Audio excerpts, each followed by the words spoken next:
DJ Metal Craig of Craig's Metal Storm here, and I have the members of Canis DIrus with me today. Hey, how's it going? Would you like to introduce yourselves and what position do you do in the band? Hopefully, I got the band name right. Yeah, it's Canis DIrus is the correct pronunciation. You got it. You're close. And I'm my name is Todd Paulson, and I play basically guitars, bass, keys. That's pretty much it, I guess. Todd does pretty much everything for us. I'm Rob, and I'm just the vocalist and the beefcake. And then and then we've had a session drummer for the last few years that just joined the band officially on this upcoming album, who's not here, which is CJ Yakub, who's a badass drummer. But that's us. Please go back in the history of Canis DIrus and how the band all got started.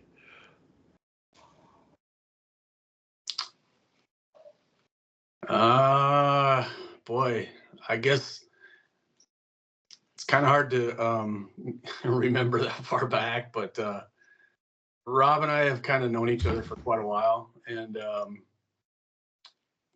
I think it basically was just one of those things where I just asked him if he wanted to start a black metal project together, and he agreed. I wanted to just basically concentrate on writing just the music, and so I wanted to have him join as a vocalist, and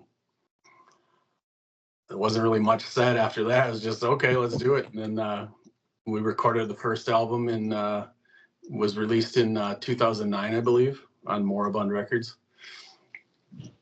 Yep. Yeah, and then Todd had been active, solo projects prior to that, and then he just decided to change gears slightly and asked me if I'd be interested, and I said, hell yeah. So that was it. So you guys are good on that question now? Just checking. Yeah. Okay. How did you guys come up with the band name Canis DIrus? That was me. So there. I don't know if there's a band. I don't know if there's a band still around, but back in the day there was a black metal band called Canis Lupus, which means lone wolf. And I always thought that was kind of a cool name for a band, especially a black metal band with wolf imagery so prevalent with that style of music. And then I just kind of thought, well, Canis DIrus, which means dire wolf, and it kind of stuck. I mean, I don't even remember if we really had too much discussion about it. I told Rob that's what I wanted to call the band or the project, and I think he was pretty much on board with it right away. Yep. Yeah, I loved it. So yeah, we were good to go. I'm kind of like Todd's Flava Flav. Yeah, boy. Sorry. I tried to get you while you're drinking. What are the band's immediate music career goals? Oh boy, you want to take that one, Rob? So I would say our goals right now are, so we've got the new album coming out in the next couple of weeks, on Bind Rune, on vinyl and Bind Rune. What is it, Todd? The 21st of December. Yep.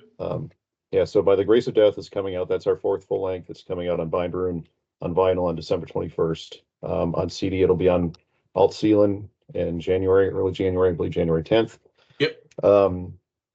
So for right now, we're just really, really kind of focused on getting the album out there. We're really excited about it. We're stoked with how, the pressings came out. We really love how the material came out. It's our first full length with a full-time permanent live drummer. And CJ just absolutely killed it. We're just really excited about the album. So we're looking forward to getting that out there and, promoting it, seeing how that does, and just kind of sitting back and enjoying it for a bit. And then we'll decide kind of what's next. We've always kind of played this by ear. Yeah. So we don't, there's no plans for world domination at this point. But we'll just see. We'll see what happens. It's all, Todd is our primary member. He writes everything. And he and I both have, we're old men and we have families, and it's not always easy to get shit done anymore. So we just kind of we go with the flow, but right now we're just really looking forward to getting the album out and sharing it with people. Absolutely. Just so you guys know, before the interview, I actually jammed the album thanks to Clawhammer PR, who set up this interview for us today. And I want to let you know that the album, to me, in my opinion, is an atmospheric black metal style album. Yeah, that's what we were going for sure. Okay, awesome. Cool. Glad you got to hear it, man. Thank you. Yeah, it's absolutely awesome. And the next question, which is a good one, is who came up with the Canis DIrus band logo? That was me. I mean, it's really not really a logo per se. It's kind of gone through a few changes over the last few years, but it's essentially the same. It's really just a font. It's I think it's called Killigrew. Is the font that I use for it. And again, it's just in the first couple albums, there's kind of a space between Canis and DIrus, but recently I kind of closed that space up a little bit to make it look more, I don't know, more cohesive or like an actual logo instead of a font. But really, that's all it boils down to. It's just a font that I used, and so I don't even really want to say that I necessarily designed it because it's just it is what it is. I thought the font / band logo was absolutely awesome, though, guys. Thanks, appreciate that. Well, and if you don't mind, let me add real quick. And Todd, I don't even know if you remember this, but back in the day when we were kind of getting started on this, we did have a brief discussion about, do we want to do a logo or do we want to go with the font? And the font looked real cool. But in my opinion, we've always sounded, we don't just follow the typical, black metal path, I guess, if you will.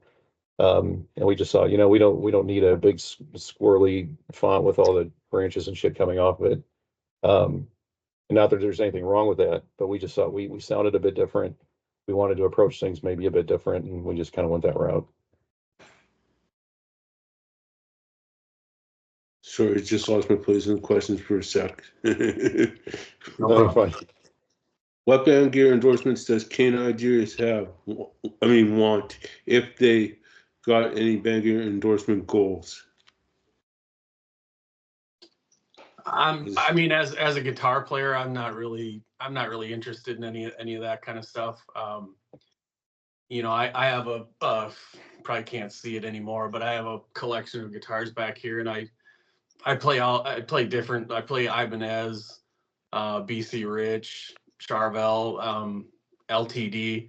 I'm not really that picky or particular, so it wouldn't.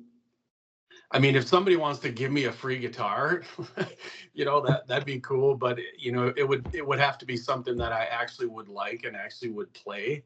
So I would say that of those brands that I mentioned, like maybe Ibanez or something like that. But I don't really see that as being something that would, we're not a big enough band to warrant something like that. However, I will say that our drummer CJ, I'm not sure about anymore because I know endorsements expire, but CJ was endorsed by a cymbal, a company that makes cymbals, and I probably shouldn't have even brought it up because now I can't remember what the company was, but yeah, he's the only one of the band that actually has an endorsement or had an endorsement. Okay. How did you guys come up with the album title "By the Grace of Death"? That's Rob's domain. And that just it just worked. It was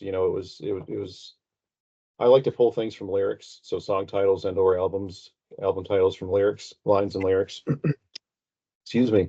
And that just worked its way into it, and Yeah, it's not a great answer, but man, it just felt good. It felt right, and we both liked it, and so that's kind of that's what we went with. Do you have an official release date you would like to announce for the album by the grace of death?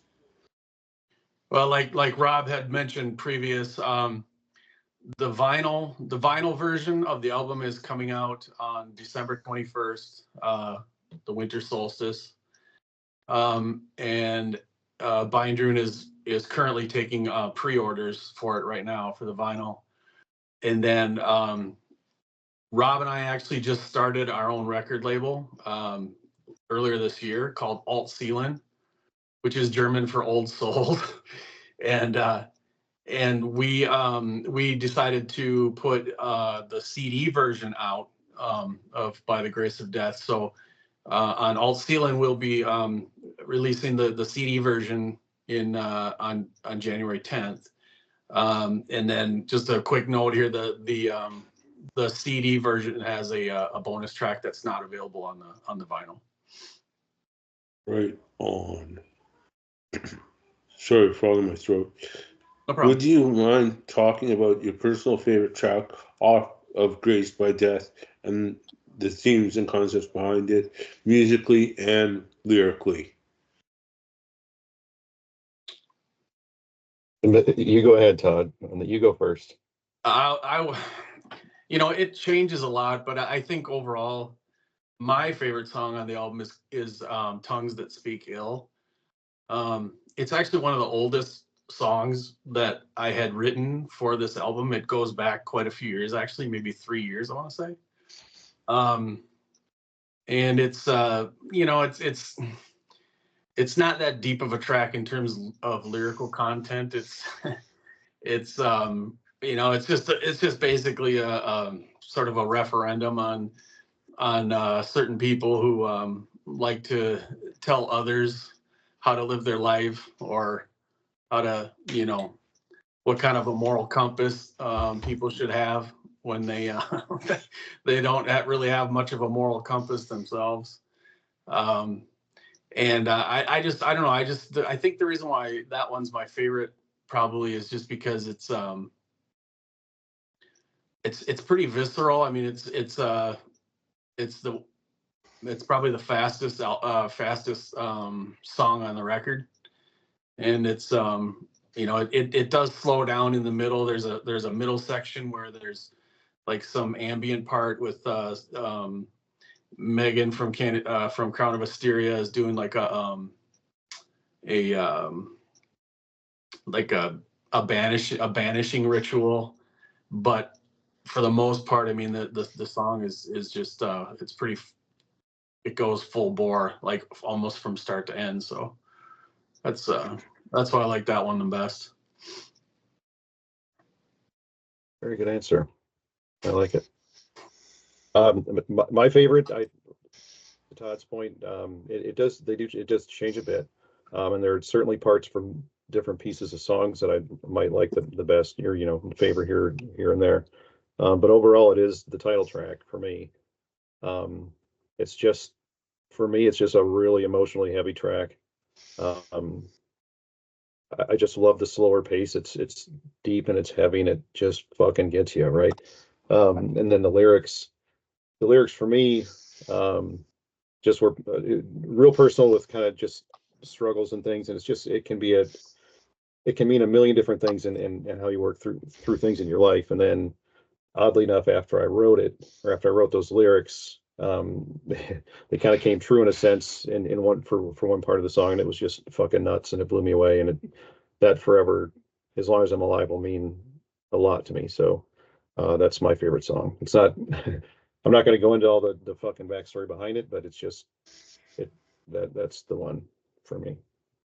And actually, if I can, I just want to just make a little bit of a correction here, because the song in its infancy, or when we were first working on it, it was originally called By the Grace of Death. But we changed it not midstream, actually toward the end. We changed it to Vulture's Whisper. Oh, yes. That's what when he says the title track, he actually means Vulture's Whisper. But it used to be that song actually used to be called By the Grace of Death. Thank you for that. Yep. Okay, give me a sec, guys. Sure. Oh, you're good. I'm battling a cold, so I'm trying to get through this without honking the nose too much or coughing too much, because I've been sick for the last 6 days straight. Yeah, we went through it here at my house. All three of us here, we just got through it. So I know what it's about. Who designed the Grace by Death album art cover? Grace by Death album cover. Sorry, you made a mistake on the title. Oh, you're okay. So her name's Joanna Mayans. She's a French artist, and she's done, I mean, she does all kinds of stuff. She does illustrations. She's, I believe, got a couple of books that she's done. But then she's done some really, where I first learned about her was she's done some amazing covers for different bands like Ruins and Dark Space, Passage to Heaven, and others. So Pale Freud. And her artwork it's just fantastic. So I got in touch with her to see if she'd be interested, and she said, sure, let's do it. And that's kind of where we went from there. She's got a website. She's got prints for sale. She's just incredibly talented. So if you get a chance, look her up for sure. Yeah, she basically the what you see on the album cover, that what the painting that she did is based on Rob's lyrics for the song that we just talked about, Vulture's Whisper. So that's kind of where the whole aesthetic comes in with the vultures and stuff like that. So she just read through his lyric sheet and just came up with that painting, and we both just love it. Right on. What are your favorite moments when in the studio? When we're done? No. You know, I don't know. For me, I think it's really hard to say. I mean, sometimes the writing process is fun for me, because that's where everything is very like creative.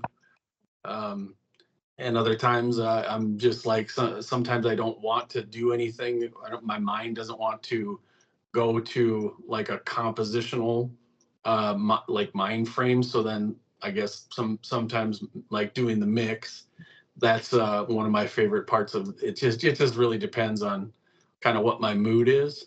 But I would say overall, the whole like creative process, of writing some riffs and getting some ideas for songs together, and then kind of seeing it through as it goes from part to part to part, from and then from start to finish, seeing kind of how everything kind of just works out. And we do file sharing because I'm in Minnesota, Rob is in Columbus, Ohio, and so is CJ, our drummer. And so basically,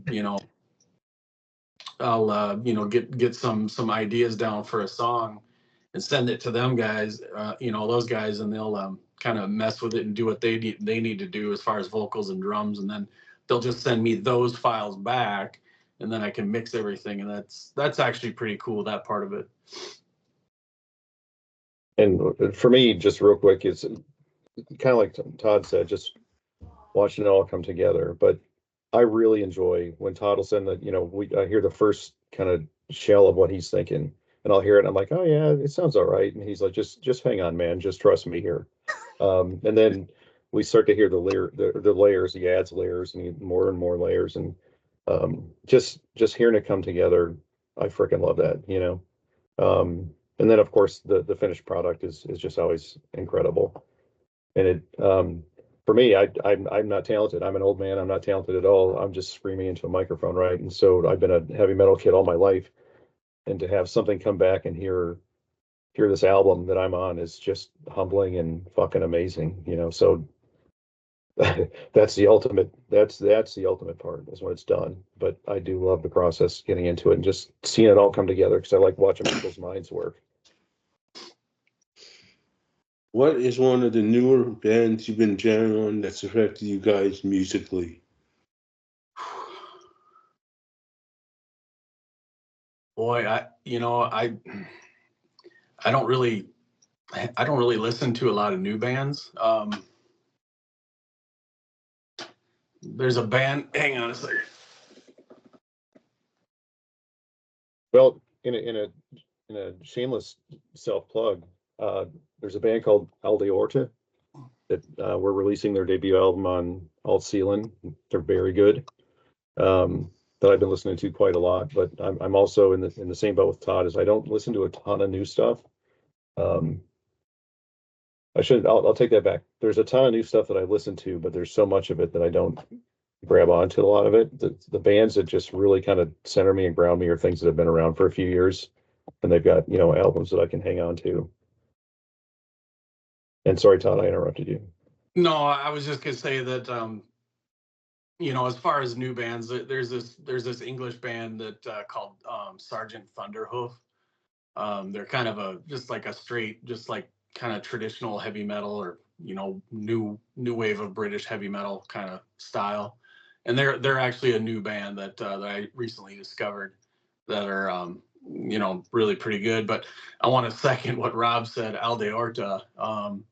Again, it's shameless self-promotion, but their CD is coming out the same day as the Canis DIrus CD is coming out on our label, Alt Sealand, and they're a new band for sure, and they're really, really good. Just excellent 90s style Scandinavian black metal. Cool. I don't know if you guys are in death metal at all. Yes. Oh yeah. Do you guys know the old school death metal band from Germany called Resurrected? Yes. I love those guys. Yes. Vomitory. That's what it's at for me. Funny thing you mentioned Vomitory. If you guys go to my YouTube channel later on, I interviewed the drummer of Vomitory. Oh, nice. Oh, very good. Okay. Cool. Yeah. Check that out. Yeah, I've got some big name interviews up on my YouTube channel. One of the ones I did that you guys will be blown away by, Paul Mazurkowitz, Cannibal Corpse. Oh, nice. We got 47 minutes, me and him, on our talk. Very cool. good. That's awesome. So I don't want to throw you off, but fun story. I was supposed to interview Cannibal Corpse. I was supposed to interview Chris Barnes about 27 years ago, and he stood me up. But the good thing is because they were touring with Grave, right? So the good thing is we got to interview the Grave guys on their tour bus. There you So go. that was cool. That's even better. That was much more fun. I'll tell you that much. But anyway, sorry, did I cut you off there, Rob? No. I was just saying sorry to digress. Go ahead. Okay. I wasn't sure I cut you off by accident because there was a slight little lag hiccup on my side for a half sec. Gotcha. No, we're good, man. Thank you. Okay. Who are the band's musical influences? How much time do you have? Right. Yeah. I was just gonna say that. How long do we have here?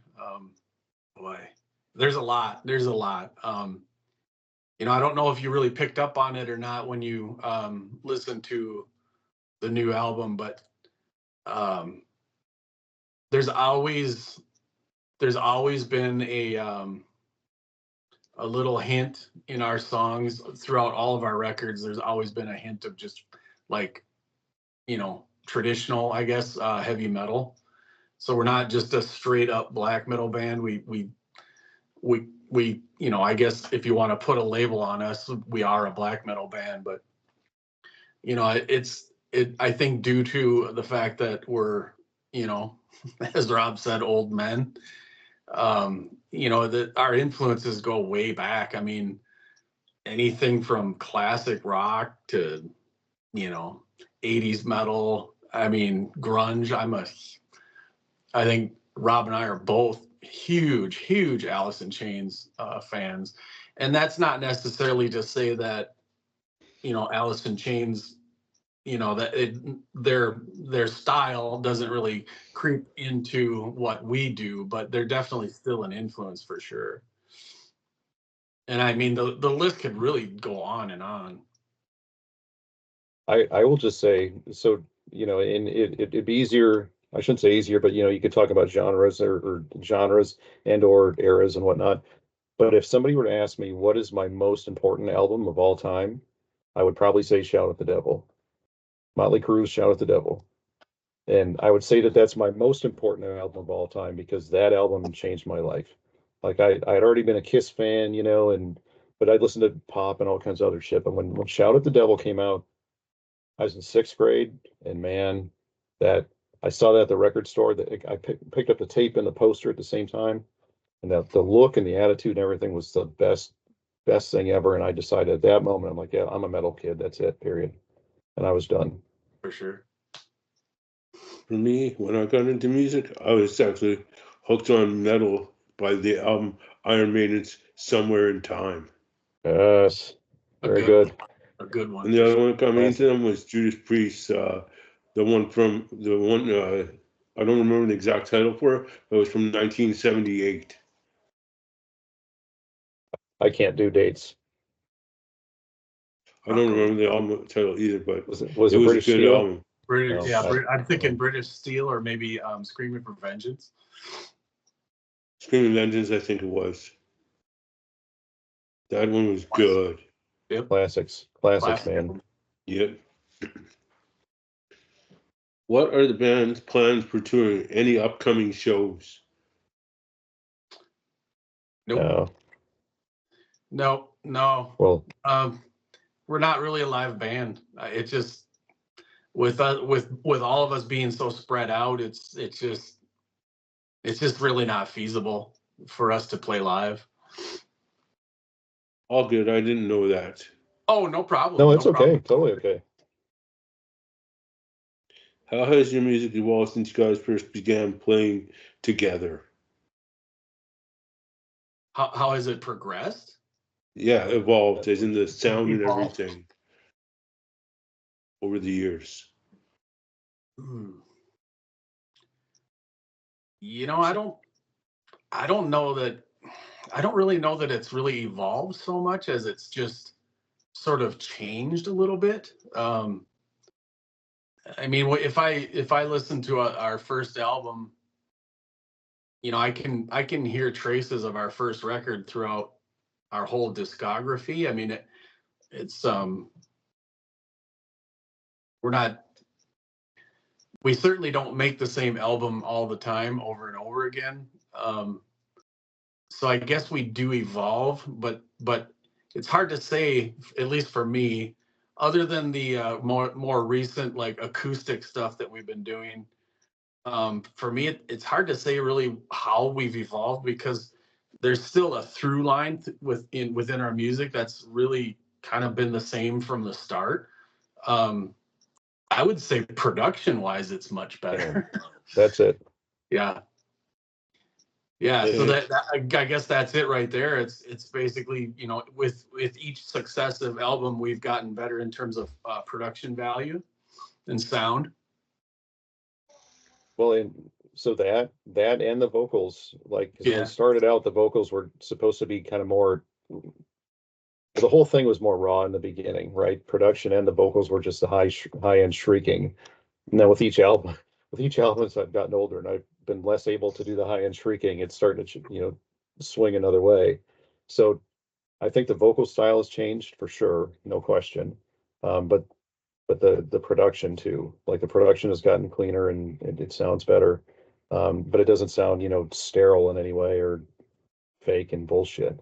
So if anything, if you wanted to just encapsulate it, in my opinion, the early stuff sounds more raw, and this is more, I don't want to say polished, but it just sounds more professional. But I totally agree with Todd that there's definite currents that go all the way through it, front to back, and it in my opinion, it's a really cohesive 4 album stretch.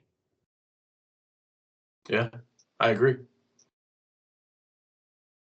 Do you have Yeah, any damn well social better. media? Sorry, were you going to say something, Todd? Go ahead. I didn't mean to cut you off.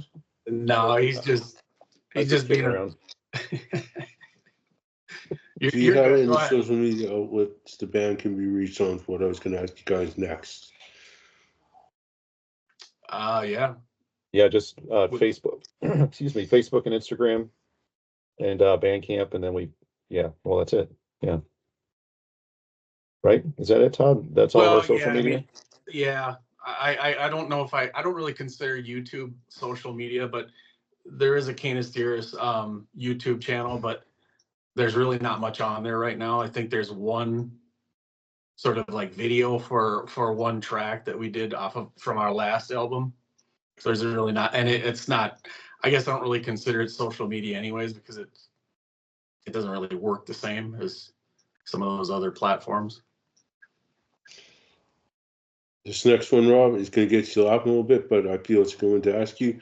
Please give some vocal tips or advice for starting out vocalists. Just start yelling, man. Just start screaming. You know, I mean, it just mess around. If it's something you're interested in, you know, if you're, depending on your age, whatever, if you're in your car, just start screaming. If you're in your bedroom, whatever, just mess around with different sounds, make noises, you know, try to emulate things you like. And at some point, you'll either do it or you won't, you know, and just keep going from there. Hey, I'm of the firm belief that anybody can do this. It's just a matter of, you know, do you really want to, and how much do you want to mess around with it? But that's not a great answer, but that's my answer, you know. These next ones might take you down a bit of memory lane, Todd. How did it feel being a part of another Black Autumn? How did it feel? It was interesting. That was just kind of a one-off kind of deal. So I mean, I wouldn't expect anything else to come out of the, you know, there's the songs that I wrote for that were, I mean, actually some of the songs for that were songs that were written during the sessions for, By the Grace of Death, this Canis DIrus album. But as I kind of listened to them, they weren't really kind of the direction that we wanted to go with Canis DIrus. So I just felt like the material was quality enough that I'd like to do something with it. And so that I just kind of decided to use those tracks or those songs, and just kind of do a little side project kind of thing, a one-off kind of deal. And that's just kind of how it came about, really. I didn't want those songs to just sit there on my hard drive. So yeah. These next two are another two projects you were in that you might remember. Uval and Dormant. How did you enjoy being part of those? Those were cool. Uval was kind of my first sort of foray into writing black metal music. And you know, I kind of stumbled my way through a couple of albums. They're really not even, I guess at this point I wouldn't even really consider them really albums so much as they're more or less kind of demos. That I don't know if you remember blackmetal.com back in the day, but they had a little sort of a side label. Then those two Uval records were released on blackmetal.com. And then that actually kind of morphed into Canis DIrus, actually, because I got sick of I couldn't really pull off the vocals that much. I'm not really that great at black metal style vocals, and I knew Rob was really great at it. And so Uval kind of, I want to say kind of morphed into Canis DIrus, when, you know, but, you know, of course, when I brought Rob in, I wanted to kind of put that to bed or whatever, and just start with a whole new, you know, project and name, I guess, band name. Dormant was cool. Dormant, that album's got, it's definitely got its warts, so to speak. I mean, there's a lot of things that I probably would have done different or should have done different. But it's got sort of a special place, I guess, with me, because I'm a huge fan of the album called The Mantle by Agalloch. And that Dormant project is basically just total Agalloch worship from start to finish. So that was a fun record to make. It was yeah, that was a pretty cool record to make. But again, it's just a one-off kind of deal. It was just the one album that I did, and Um, and that, that's really about it. This next one's really going to get you thinking, Todd. You did a session in Crown of Assyria. How did you enjoy this? That was cool. That was actually a lot of fun.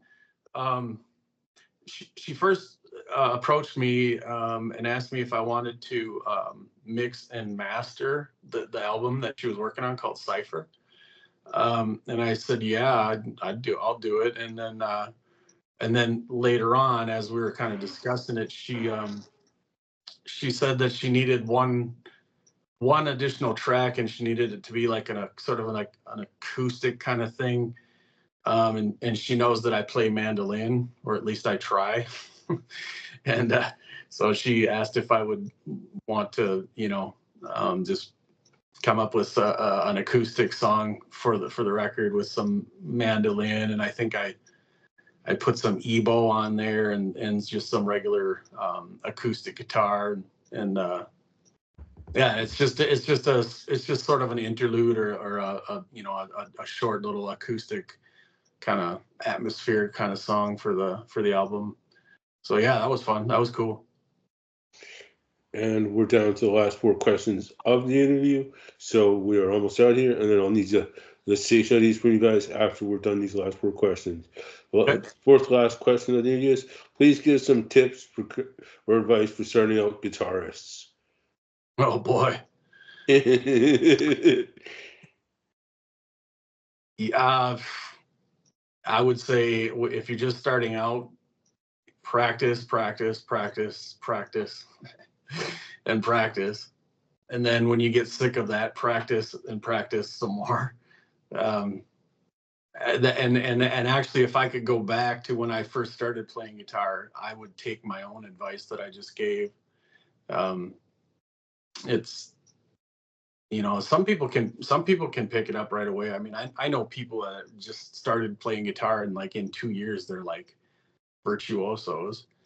But there again, that takes a lot of practice. And you got to love it too. You got to be able to, work through the kinks and work through the rough part when you're first starting out. And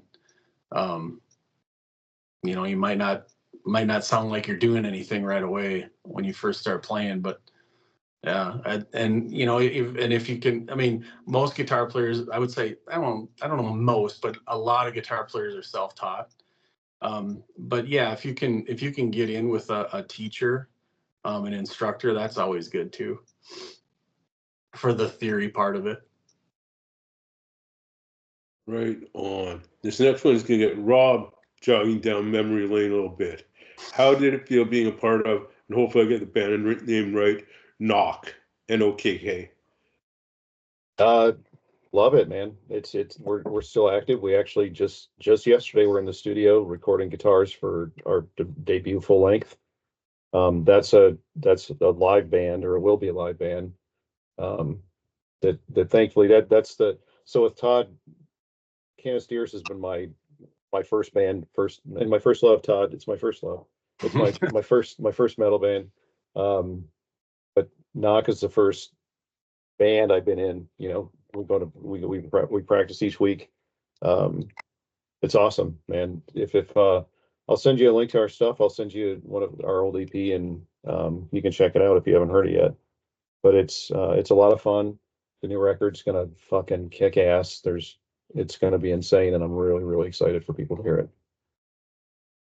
And now for the second last question of the interview. And this one usually gets the bands fired up a little bit. What advice do you have for people who want to form their own bands? Don't. I mean, do it if that's what you want to do it. I guess it depends too on what the person or what the people are actually looking to get out of it. Rob said don't. I kind of know what he's referring to. I mean, in this day and age that we're in right now, bands can't really survive. I mean, they don't really make any money anymore. They don't make money off record sales. They don't, they don't really sell merch much anymore because people aren't going to live shows. Touring bands hardly ever break even. I mean, and I'm talking within the scope of the, you know, the underground metal, kind of what we do. But that shouldn't be a deterrent for people. I mean, if you want to start a band, go for it. For sure, do it. It's a lot of, you know, we get a ton of enjoyment out of what we do. Partly because we have no how do I want to say it? We have no the financial part of it doesn't matter to us. It's just we just do it because we love to do it, and so therefore, you know, it's easy for us.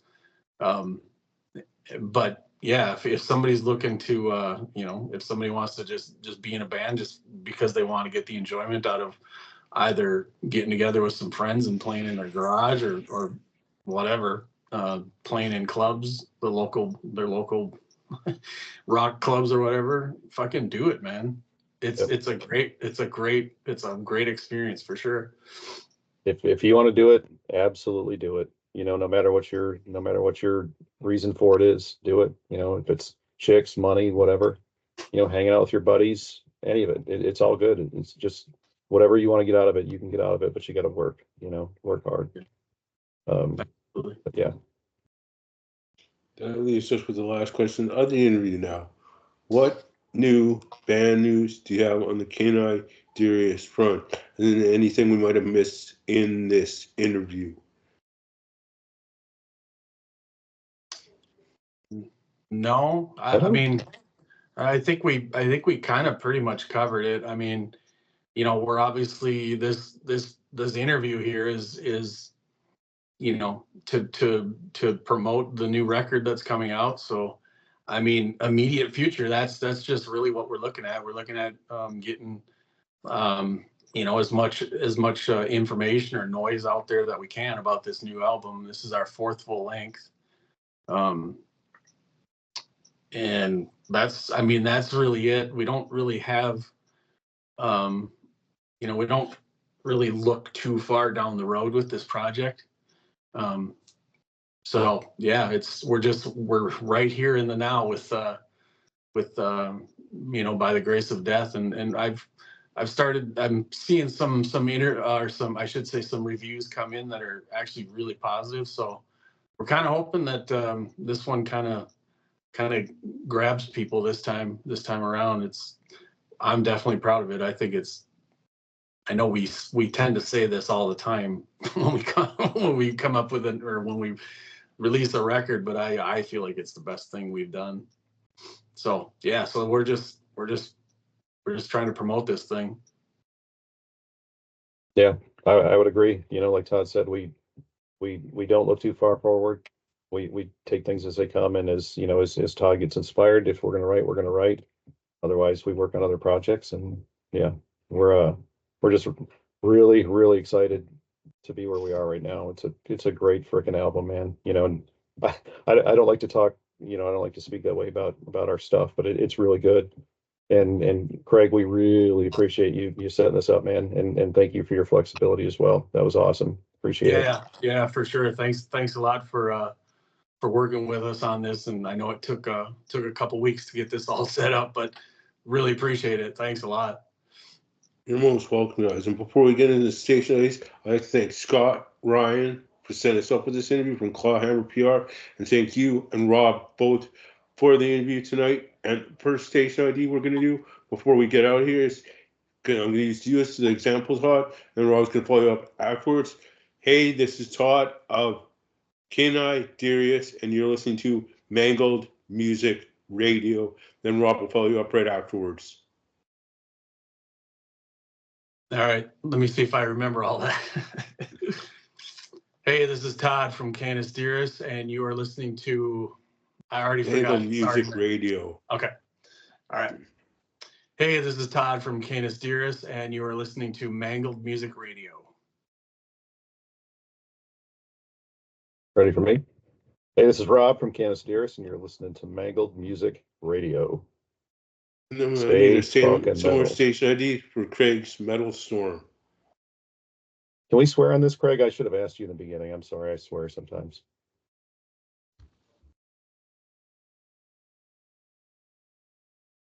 What? I'm sorry. What did you want us to say another line? Or? Station ID same as Metal Music Radio, but from my personal show, Craig's Metal Storm. Ah, okay. Hey, this is Todd from Canis DIrus, and you're listening to Craig's Metal Storm. Hey, this is Rob from Canis DIrus, and you are listening to Craig's Metal Storm. Cool. Thank you guys very much for the time, and thank you very much for the interview. Thanks, man. Thanks, Take Craig. care. Hey, so, quick question: when will this? I assume you got some editing to do. When will this be on? When will this air? I'm gonna air it as is because it's got a lot of good information. I'm leaving it unedited, and I'm gonna upload it to YouTube because it's absolutely awesome.